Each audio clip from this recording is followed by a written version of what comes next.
But I think Keith does very well here in that when Shabalala first tries to take the shot, to fake the shot, to put Keith down on his bum, Keith still remains upright.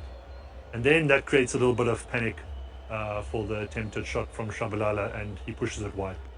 And he doesn't buy the fake. I think that's also what it is, because Shabalala tries to sell him a fake, Keith stays big and tall.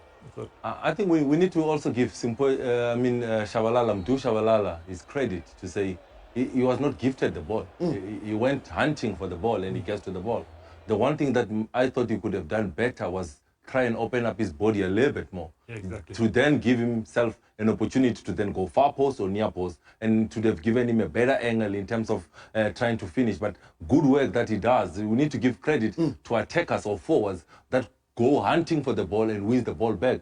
I give a lot of credit to somebody like Shalulile, Mahopa. They hunt for the ball, they look for the ball, and they assist the team defend from the top. Shabalala does excellently there, unlucky not to get the goal. It doesn't find the back of the net. It was a game that didn't have too many opportunities in it, and it finished 0-0, that one, between Cape Town City and Kaizer Chiefs. It then carries on to the weekend now.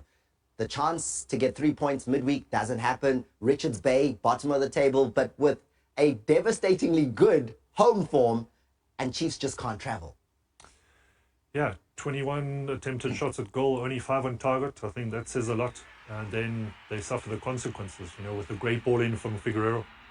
And that man there sticking away. Great Bezi Kaba, the centre-back. Yeah. So, centre-back goal here, set piece. Well, that's what we're born to do, is to go up and score goals of this nature, And this is a great deflected header to the far post, perfection. 2 goals in 3 games for Kaba, so he's becoming important. Coaching points for Kaizer Chiefs. I think the Kaizer Chiefs analysts, coaching staff, they need to look at this and look at the trends. You look at Dion's goal against Chiefs. He takes 2-3 steps in front of Miguel, gets the nod. It's a goal. Kaba is the same man again, is Miguel. He needs to track his man. He needs to stay with his man. He does not do it. Gaba rises the highest and just redirects the ball into the back of the net. They need to start looking at that man marking. Is it not working? Do you go for mixed marking? Do you go for zonal marking? Because for me, Miguel has been found wanting in terms of tracking the strike or the man that he has to pick up. And it's 2 games in a row now where he's conceding from the similar situation. Now, there was still more to talk about in this one, because at 1-0, the game isn't safe.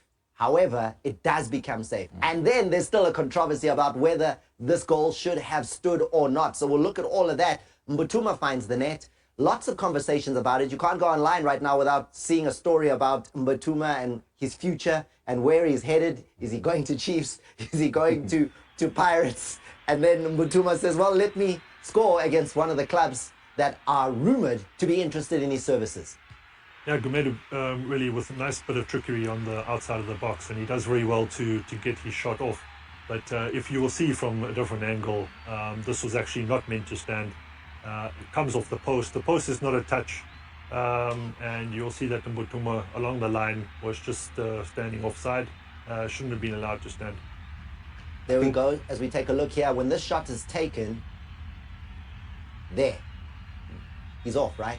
There's no question, there's no debate, because you judge offside when his teammate last touches the ball, and when Gumede takes the shot, Mbutuma is in an offside position, and when it comes off the upright and he tucks it in calmly, yes, great goal, but it shouldn't have stood. He's in an offside position. He's taking advantage of being in an offside position. When a shot is taken, if it comes off the post, or if it's parried by the goalkeeper, or if it's deflected by a defender, if you're standing in an offside position, when the shot is taken, you are offside. The big question now with the Kaizer Chiefs is they sit now in 8th position. That's the fight now, right? Is that the fight to the end of the season?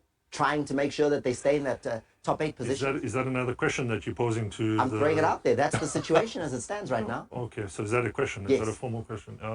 They're in a battle, because the beauty of a top 8 is that it goes right to the last game of the season, and it's a unique South African thing.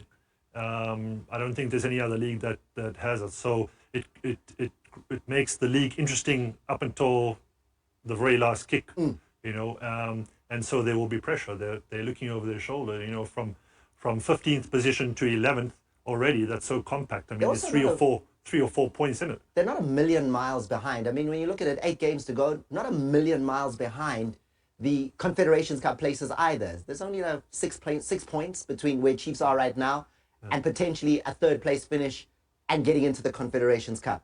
So there is a lot to play for. I think when he took on the project, that is Coach Nabi, he knew where he was starting off. He was taking a team that did not finish in the top 8 the season before.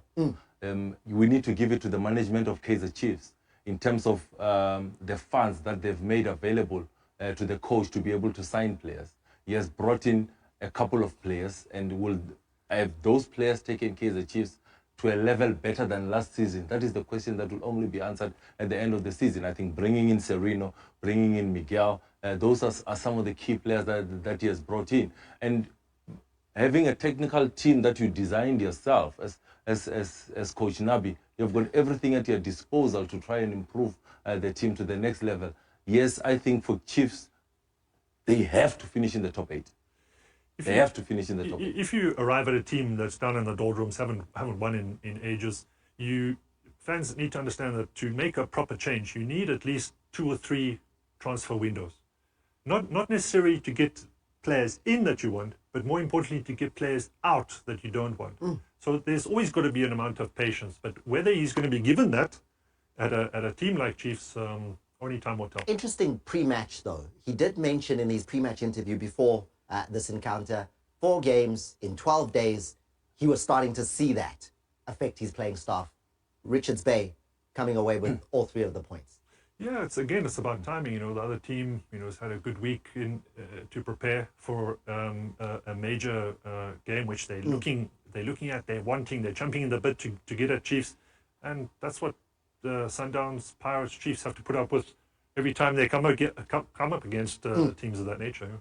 I want to look quickly, guys, at Polokwane City because we mentioned they're going through a little bit of a slump. You mentioned Putima Hafie a couple of months, maybe a month and a half ago, was one of the darlings of the league in terms of how the coaching was going and how well they were playing. But there's a question that needs to be asked here. Yeah. Does he decide on the goalkeeper change for the weekend with his heart, because of what happens here? Sapunga